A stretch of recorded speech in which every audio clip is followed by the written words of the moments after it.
What does an education researcher do? Okay. So do we all understand that knowledge is power? Yes. Right? And we also are learners for life. Actually, every time you're educating yourself is when you face a challenge. So every challenge actually leads us to go backwards. It kind of tries to help us go to the root cause of the issue. So when you see a youngster out there, in real life, facing certain difficulties, you often wonder what is it that he missed out in school? What is it that he missed out in college that he is not able to kind of handle this or manage this situation better? Content ಇಷ್ಟ ಆದರೆ like, share and subscribe ಮಾಡಿ. So what is that you include in iBeam Academy? iBeam Academy has 5 programs running, if you want it from program perspective, and also addressing these 8 issues. One, I told you, how do we travel and how do we start enjoying and learning from anything and everything around? That became a focus point. 2, how do you collaborate without boundaries? Because today collaboration is happening and it's very selective collaboration that's happening. How do we just open up to anybody and everybody around us and anything and everything around us and learn? That became the second nudge. 3rd is how do we become more process oriented for better results? Okay. Than just result oriented and using score. How do you build a sense of belongingness and accountability for your action? Many of us, because majority of us don't take it. Many of us do not find a sense of belongingness. So these are just 4 of that I'm mentioning right now. But now the programs or the methodology that I employ should address these issues. Okay. Right? So the first program, of course, something that I'm very, very used to right from when I was 19 years old, is learn how to facilitate. So those are programs that I do for schools and college professors, school teachers, and from the grassroots level to very elite schools. It's about training teachers on how to promote thinking in classrooms. How they must create a love triangle between the subject, the topic that they are teaching, the student and the teacher. So it's purely love for everything by looking into why we are teaching what we are teaching. Because majority of the times I have heard people telling, I love that subject because of my teacher. She taught me so well that I fell in love with the subject. Yeah. Because that happens. I mean, that is the capacity of a teacher to bring in love for the subject. Correct. So that is one of the programs. The next program that I designed was learn how to be. Because every time I was training teachers, educators, etc., and even children, they either wanted me to directly deal with the children or many wanted me to teach the teachers so that they can teach the children better, and there's a ripple effect left. So learn how to be came when a child came with a problem of how do I study, or a teenager came with a problem on how do I handle these relationships that I'm getting into, or a youngster who is wanting to start an entrepreneurial venture versus somebody who wants to do a job. What do I do? And then came marriage and relationships, and what do I do? I'm not able to really adjust very well. How do we gain respect for each other? These kind of issues. And then 30 and 40-year-olds who've not tried or who've fallen into some kind of a pattern, but they feel very dissatisfied. They want to do something different or, liven themselves up. They come. So learn how to be became a program for 4-year-olds to 70-year-olds with varied spectrum of issues. So there was a time when I was just having conversations, because I'm a solution analyst by nature, and the ability to go back to the root cause of the issue is very easy for me. I was able to create bespoke sessions for each one of them and help them realize. I also realized that it was time consuming because I used to do a very different kind of tests, etc. Okay. And then about 4 years back, I came into genetic brain profiling, where your fingerprints are mapped to psychometric tests. Today, I worked for maybe more than 200 to 300 hours mastering the decoding, and I'm using that in order to quicken the process of understanding the person, the brain, the spectrum of his behavior, etc., and then work on the bespoke sessions which helps transform people. So I learned how to be really kicked off from when COVID struck. Okay. Because that's when schools closed, colleges closed, there was no more learn how to facilitate program. Everybody is grappling with how to even teach online, etc. Every individual wanted an individual connection at that point of time. So while many had to close down business, mine was really ringing because there were so many who wanted the individualized attention. I think that's going very well. The other program that I began was for corporates. So I said, okay, if school teachers get it, the students are going to benefit. Great. If students get it, it's going to be, or all right, if the individual comes to me, they are going to benefit.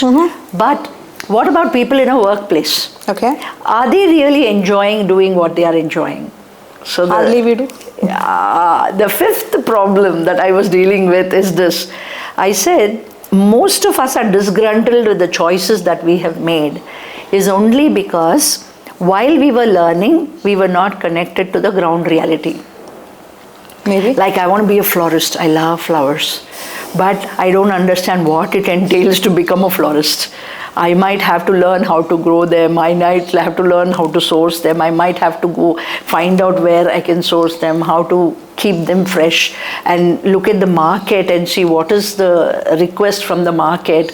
There's so much other work which are going to keep me away from the flowers. Right. And then I suddenly lose interest. So you might have a love for something, but ground reality makes you sustain that. So I said, how do we really get people to do this, get them into the ground? That's when Make It Work For You was born. This was for corporates. And I would take up one of their challenges and then conduct an analysis, identify the topics that I have to deal with them. And I had to blend in. See, remember, my dream is to make them learn from anything and everything, travel. So I started identifying streets and temples and converted them into classrooms for them. This is a very interesting point of Jayashree Madam. She started teaching at temple premises. So what made you think of temple premises? Oh my God, yeah. Very simple, guys. You walked to my place today, right, to take this interview. I'm sure en route you would have seen quite a few temples, quite a few places of worship. You would have seen a sudden crowd, a slight queue here, this one, something right in the middle of the street. And then you would have just done this and you would have come, because these kind of spaces have been created in and around our country and huge numbers. And you always see that no matter how busy a person is, if the person is a little religious or even has a little bit of a faith or is looking for that some support from top so that he can do his day better, you will see him turning back or her turning back and doing one namaste, right? Which means these are consecrated spaces of energy. Okay. That is one. So the space in itself is transforming us by virtue of how it has been consecrated. That is point one. The second thing is, you also get to learn a lot from the symbols and the muses that have been placed there. We, right from our childhood, through the culture, we would have picked up some nuances, we would have picked up some stories, and the minute you look at that, you're either reminded of a story or your grandparent would have kind of connected it to a value for life, and you will suddenly be reminded of that value, and you suddenly bow down and hope that you're imbibing that value within you. Now, this has reduced a lot, because today when we go, even with families, it's either a ritual or a practice, but we are not dwelling upon it deeper, not trying to understand what it is all about, not reveling in it too, because we are already hurrying to return. Maybe. So all this is happening, and logistically speaking, a family is spending at least a few lakhs every year to go back to their ancient temple or to their Kuladaivam or to, something, or to do a havan at home or some celebration, I'm sure every family is spending at least this much. But are we getting ROI, return on the investment? Do we get it is the question. We'll have to. Are we getting it? So which means we are not dwelling upon it deep enough. So I said, this was one of the reasons when I said, if we have to build a sense of belongingness with our own culture, with our own country, then it is very important to go to these hubs which are existent all around and see what we can learn from there and how we can imbibe things from there. And it's very easy for me to take them there because whether you like it or not, whether you're doing it diligently or not, you have done it at least once or twice with your parents. So it's not something new to you. So I am cashing in on what you already know a little bit and then building on it more understanding, which will create a wow factor, thus hooking you to your own culture. Only with this purpose of building a sense of belongingness. Only if you have a sense of belongingness with your own culture and your own home, your own country, your own city, your own area, will you actually respect another person's religion, another person's culture, another person's place, or another person's food habits. Yes, today a lot of us, probably in this generation would love to westernize, would love to respect the Western culture more, and love to question what we have been practicing for decades in our own family. Yeah. Why should I go to a temple? Why perform a puja? Or why celebrate this festival? Maybe the culture which we have been following for years has a story connected to every celebration. That's how we connect ourselves. And there are some people who enjoy these connections, some people who enjoy the food, some people who just enjoy the gathering and the celebration. For whatever reason, we have been celebrating it. But today, to the generation which questions every aspect of the culture, how would you penetrate these values? I would love them. I love people who question everything. Because today we belong to the generation of knowledge.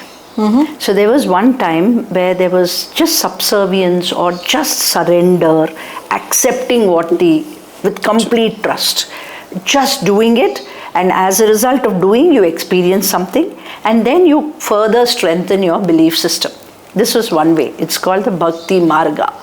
The other one is Jnana Marga, where you understand, you break it into pieces, you look into it deeply, and you are awe-inspired at the sheer intelligence, because today we would like to believe that we are intelligent and we would like to question in order to either underestimate or undermine the other person's thing or to actually be bedazzled.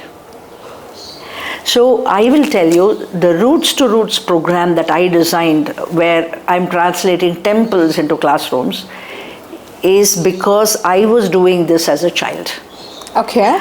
My parents are very religious, my grandparents are very religious, they used to take us to temples. I used to enjoy doing all that, but I had some really clear questions. I could not accept it when my parents said, go to a Haigriva temple, just put your books there and a pen there, you're going to do well in your exams. Okay, yeah. And I was like, no, that is not how it works. That's rubbish. But interestingly, I didn't pull the shutters down.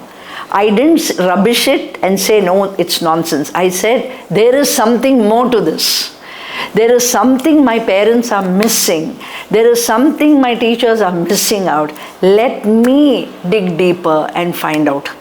And you'll be very amazed at what I found out with just Hayagriva. Hayagriva is a divine god. He's called the god of knowledge, and he has the head of a horse.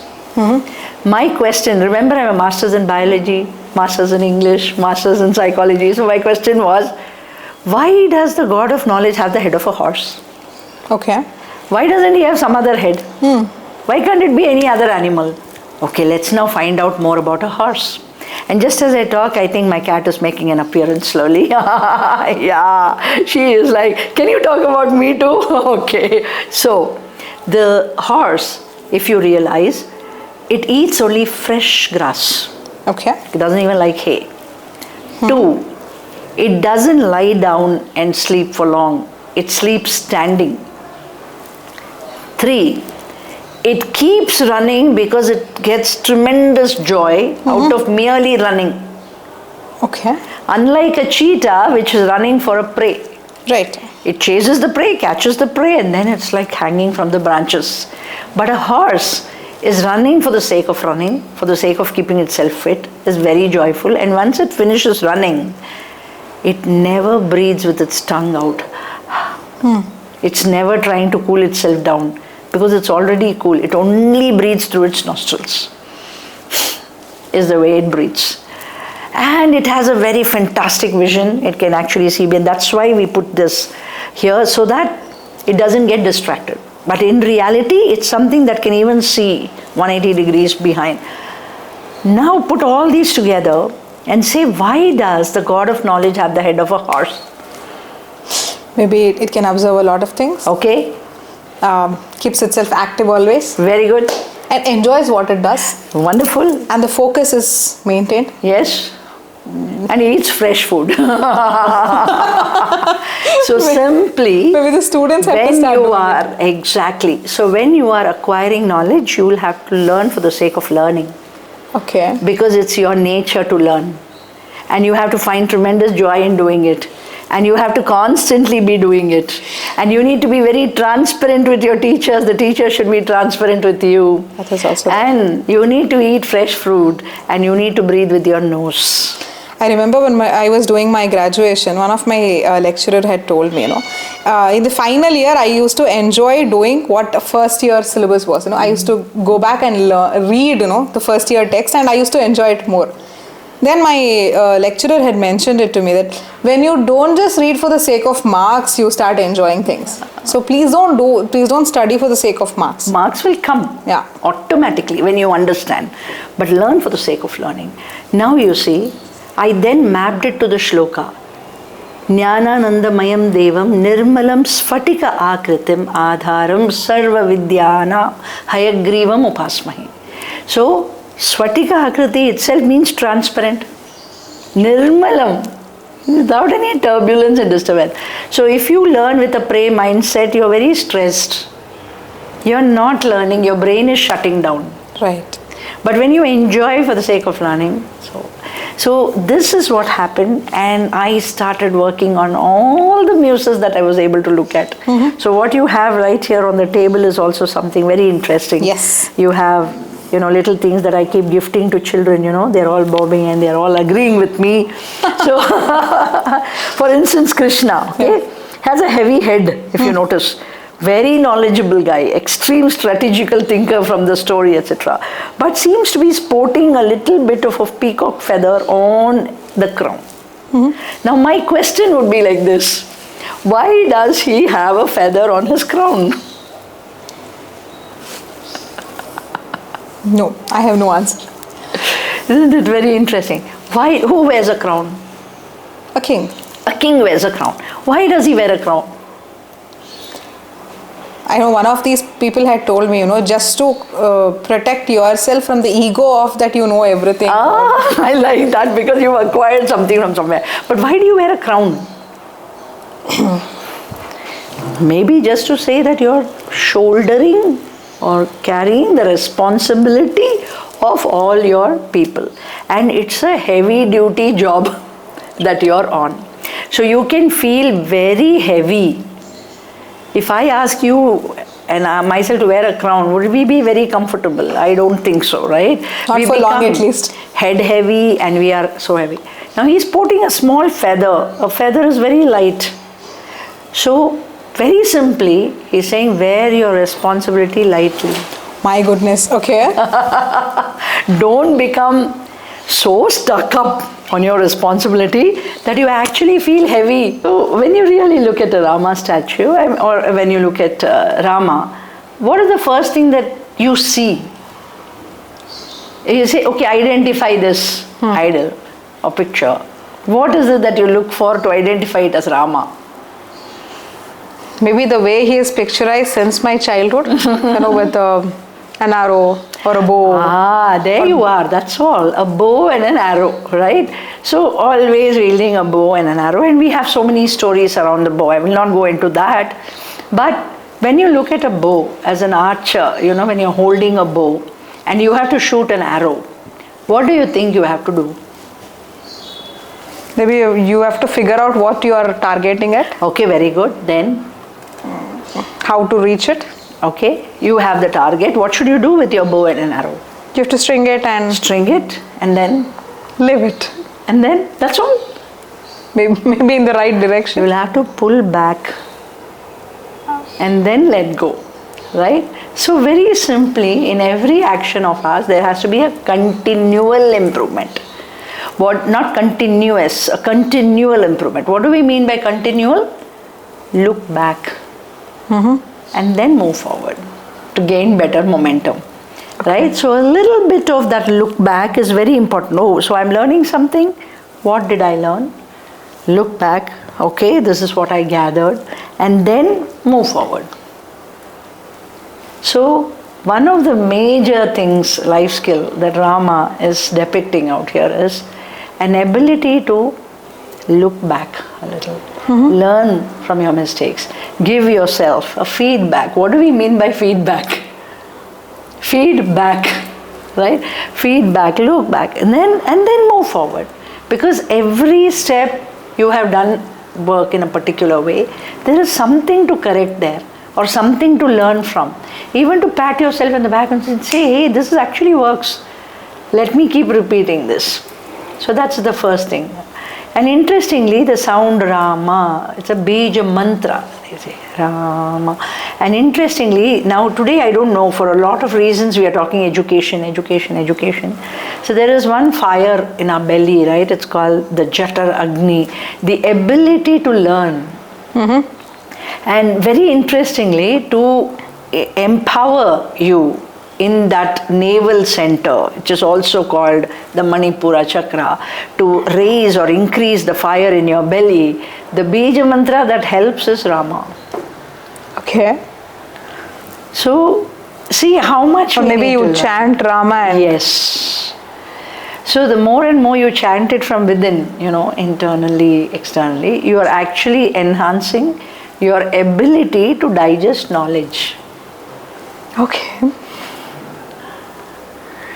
Probably this is why we were taught to, chant shlokas and mantras, And the minute Rama comes, the other buddy who has to be spoken about is Hanuman. Yes. Right? So there's we all know a very interesting story about Rama, Sita, Lakshmana, Hanu.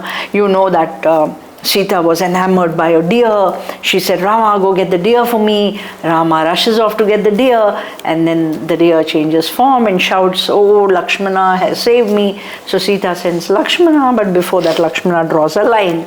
And he says, Sita, don't step across this line. And the next thing that happens is Ravana comes, abducts Sita. They are both separated. Rama and Sita are separated, and the only person who is able to identify where Sita is and tell Sita where Rama is the one and only Hanuman, right? The Anjaneya. This is something we are all familiar with. Such a simple, interesting story. Simple. But now, you will have to look at it very deeply. Of course, we have crazy ways of, who is he to draw a line? Forget all that. Just look at all these characters as part of you. Okay. Now, who is Rama within you? Maybe And who is the Sita who gets very enamored by golden deer and goes chasing? Who could Sita be? maybe the desires, Very good. Where are the desires born? your mind. Exactly. So she is Mana. Okay.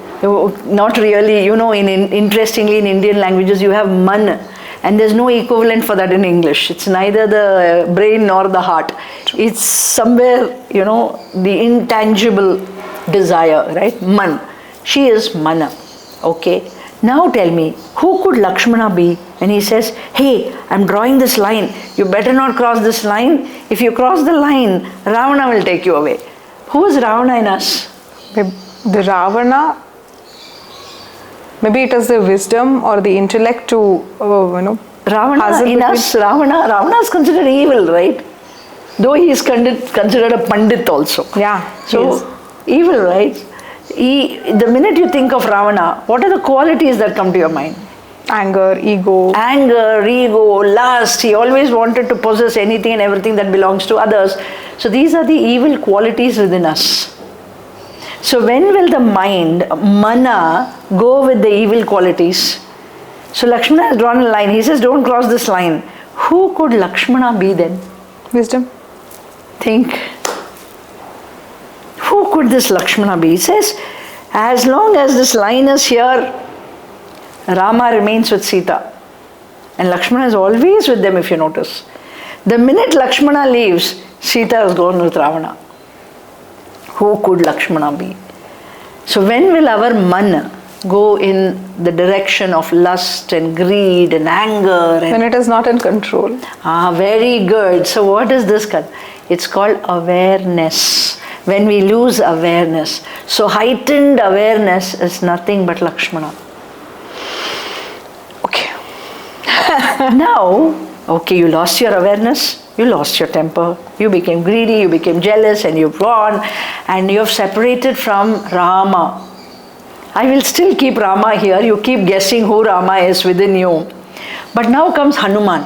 He is the only one who is able to tell Rama where Sita is, Sita where Rama is.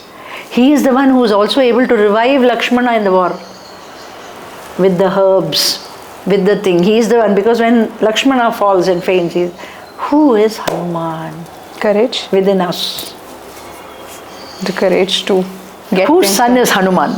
Vayuputra. Wonderful. Now tell me who's Hanuman. He's Vayuputra. The action. The actual prana. Okay. The breath. Not just the external breath, but that entire life energy. That's why he's called Prana Devaru. Yes, he is Hanuman. So Hanuman, or your alignment of your breath and your pranavayu, can actually bring back awareness to life. The more aware you are, Sita and Rama stay together, which means your man and your soul. He is called Paramatma, right? Paramatma, your soul, the purpose. Why are you born? What is the calling? What is your soul? That blemishless soul is Rama. So this is how your sessions are going to be, is it? Yes. Very fascinating, right? So now will you ever forget the story? Never. And will you ever say Rama is some figure out there? When I say there is a bija mantra, there is a sound, just Rama, and then Ram, Ram, Ram, Ram, Ram, Ram, Ram, Ram. This is what it is doing to your ability to digest knowledge. This is the vibration it is creating within you, and there's enough science and enough experiments conducted to prove this. But let's explore, let's find out. Let's find out by even practicing and doing it. Let's make it an experience. And when there is an experience, realization dawns. When we take, this was your question, right? How are you bringing people back to temples? Why are you doing this? This is the kind of wisdom that we have buried there. I won't say buried, living there also. Right? So that's it. All that we need to do is unravel. And as I'm unraveling one bit, every day I get to learn so much more. So Rama and Krishna is always telling me, wear your responsibility lightly by, no matter how much of a strategic thinking you are, no matter how good you are, certain things will happen the way it will have to happen. So be responsible. Responsibility is always taken, it's never given. I don't know why, when I was to take this interview on iBeam Academy, I thought this would be something very much into academics, how to learn, what to, because she told us I facilitate the teachers, I lecture the lecturers. I thought this is something like that, I was prepared mentally to have a conversation such. And a beautiful explanation about Krishna she gives, where your responsibilities lie. I would like to add upon one of the explanation given by another beautiful soul I met of late. She said, Krishnam Vande Jagat Guru. So let us not understand Krishna as a person with a flute or a feather or a person dressed. No. Krishna is darkness. Krishna is black. So she made me realize that Krishna is your difficulties. So just bow to your difficulties so that you realize the world better. So this is another explanation about Krishna. See, that is how you look at things. Oh, now that you brought this, I'll add another dimension to it. Yes, please. When do we see better? In light or at night? During the day or during the night? Maybe we focus in night a lot. Okay. When do we see better? My question is very simple. When do you see better? There's a fridge here, there's a thing here, there's a light here, there's a thing. When do you see better? See, you have such a dazzling light in front of you. And when this is actually on me, am I able to see the other things that clearly? Not really. It's only during the night that you even get to see the stars. Way beyond. So it's darkness that helps us see more. So whenever you're in struggle, We could call struggle darkness, we could call enlightenment also darkness.